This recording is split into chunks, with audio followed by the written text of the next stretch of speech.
This is the number one reason most people struggle to use AI for anything related to health and fitness. And I would even go as far to say it's one of the biggest mistakes that coaches make when trying to incorporate any type of AI or GPT tools into their health and fitness business.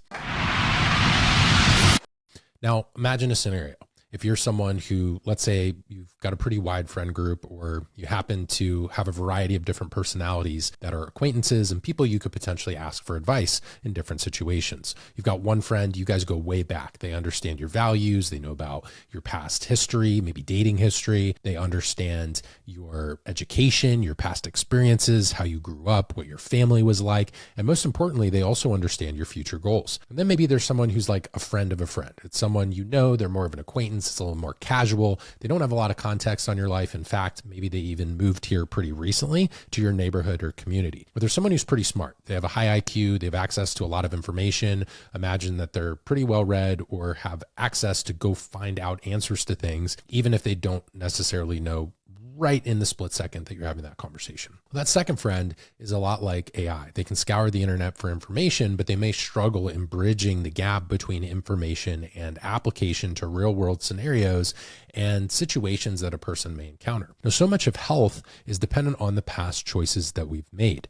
And that's why when we make good decisions, good choices each and every day, and we have healthy habits, we become healthier over time, typically assuming that we've applied those habits correctly. Now, the problem with AI is it may have access to information about nutrition or exercise, and even potentially be able to create things like recipes or meal plans, but that doesn't mean that it's the right meal plan for the right situation or the right food for the right person.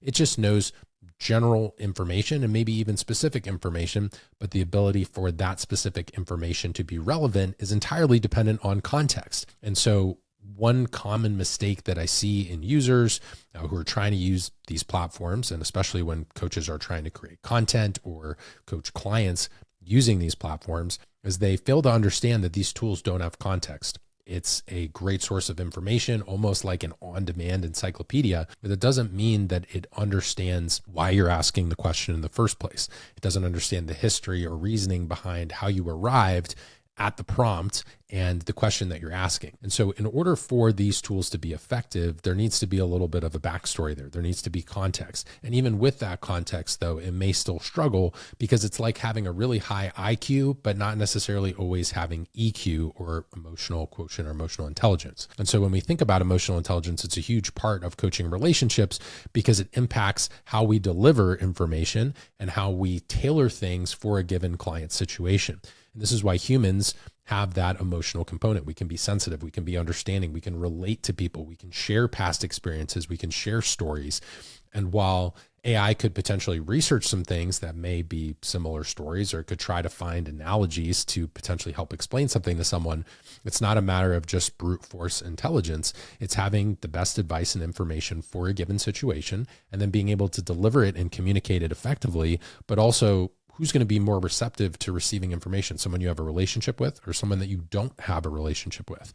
And these AI tools don't have a relationship with your client. They don't have a relationship with your audience if you're someone who's using it for marketing. And so unless you can describe the person that you're talking to and even begin to peel back the layers of the information that's there, you're going to continue to struggle to use these tools. I don't think they're fully a replacement for the nuanced advice that a human can provide. And this is why right now, experts in their field are still going to be the people who can use AI most effectively, because you have access to enough information to ask better questions. Because someone who's an expert asks very, very different questions than someone who's just straight off the street and knows very little.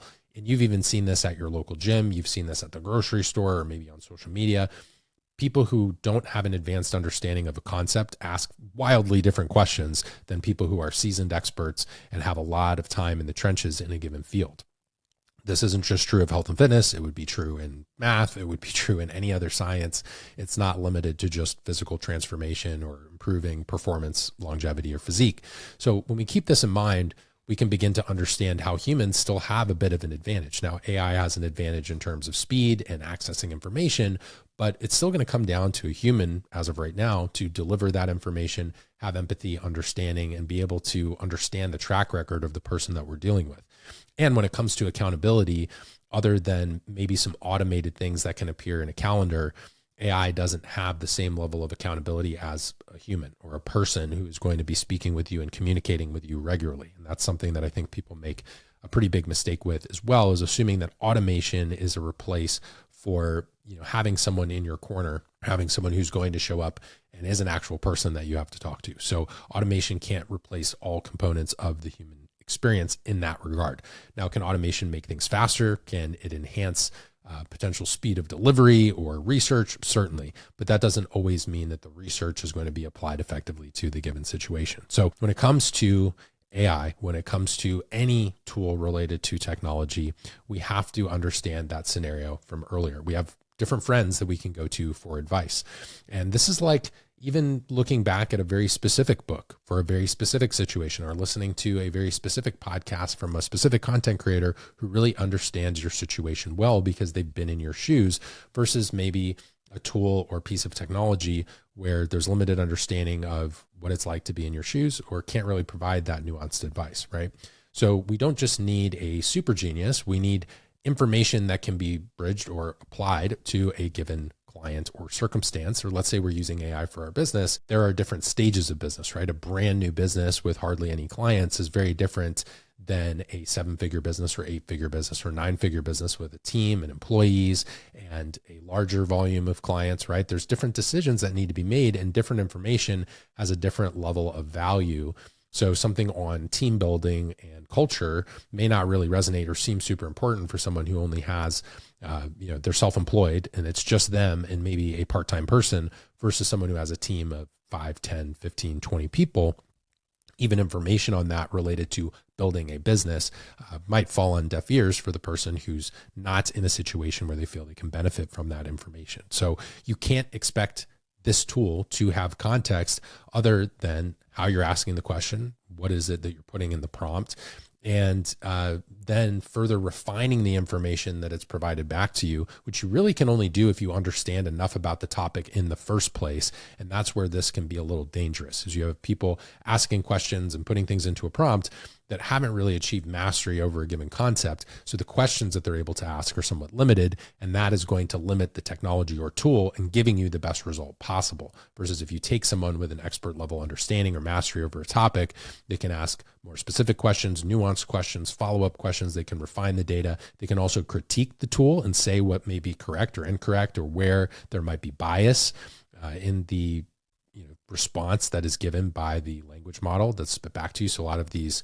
GPT tools are based on LLMs, or they're language models of communication back and forth between a person and the technology. And so unless you have the person able to kind of call out or refine or redefine things for the technology, we are going to be limited in the overall efficacy or the quality of what's coming out of the tool. So if you're a coach who's either struggled to use AI, or you're using AI, but maybe it's not getting the best results for you or your business, or you've been curious about these tools, understand there are some real limitations. And it's just like in your personal relationships, how there may be certain people you go to for certain things, or they know certain things about you, and maybe they're better suited to give you that advice, maybe because of emotional regulation, maybe because they have an in-depth history and understanding of you or your family or your goals. Those people are going to be entirely different having conversations with them versus someone who's brand new, fresh off the street that you've never met before. And that's the same thing when you go to switch between these technologies. A lot of people assume that just because one technology, or the ChatGPT that they interact with fairly frequently, has certain context, then when they go to use Gemini on Google platforms, that's going to do the same exact thing. And nothing against any of those. It's just kind of an inherent weakness right now in utilizing these tools. So how do we make it better? We ourselves have to get better in order to make the tools more effective. And this is why someone who's a specialist in a given area like nutrition, metabolism, hormones, gut health, is going to be able to ask more specific things about those topics than someone who barely understands gut health, right? Or if bits and pieces of information come back, well, are you able to actually look at the studies or the sources this came from? Or did you even think to ask the tool or the GPT for where it got the information or what sources it utilized in pulling it? Because many times it's scraping social media, it's looking in Google search, it's not necessarily pulling scholarly research and evidence. Or, maybe there's a difference between, I think we could probably agree for folks listening to this, that there's a difference between levels of accuracy and quality of information in different blogs on the internet, right? There's some content creators who do a really good job putting those blogs together. They do a lot of research. They have a lot of experience, clinical experience, maybe related to training and nutrition, and they've spent time in the trenches. They understand people really well. And then maybe there's some blogs that people just throw up using ghostwriters, or they had someone from Fiverr or Upwork write the blog just to use certain keywords, and it's going to populate in a Google search, right? If it matches certain keywords. So let's say your AI tool is just scraping this random Google search, or it's looking at Facebook and LinkedIn and Instagram and so forth. It doesn't necessarily mean it's the best information that's coming back to you. It's just information that has been pulled or scraped from these other platforms that came up a little bit higher in the search for whatever reason, right? So even tools like Gemini are using aspects of Google's SEO. And so not all things that you find in a Google search are good information. I'm sure you've seen this when you've gone to use it yourself, but for some reason, people are now basically using something very similar to a Google search and then assuming that just everything that's spit back is pure gold.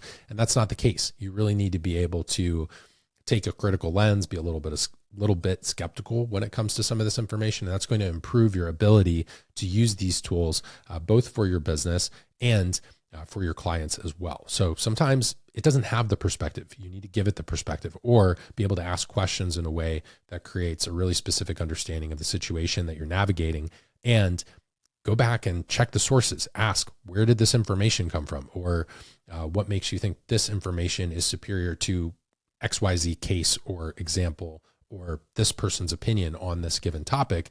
And until you're able to navigate that, I think people will continue to struggle using the technology, even though it's becoming more and more advanced, more and more rapid, and more useful and accelerating kind of time to answer. But we need to make sure that the answer is still a good answer, even if it's something we can get really fast. We've kind of mistaken speed and convenience for accuracy. They are two very, very different things. So if you are someone who has benefited from this episode and you plan to use anything that I've shared with you here, please give us a thumbs up. If you're watching on video, make sure you're subscribed so that you never miss an episode. The vast majority of our viewers, even though we'll have ranging view counts for just about every video that I drop here, a surprising number of you are actually not subscribed to the channel. So make sure you're subscribed. If you're listening on audio, as always, please leave a 5-star rating and review, either on Spotify or Apple Podcasts. It goes a really long way in supporting the work that my team and I do here in helping people, whether it's navigating their health, fitness, nutrition, or if you're someone who's a health and fitness business owner and you're a coach trying to figure this out.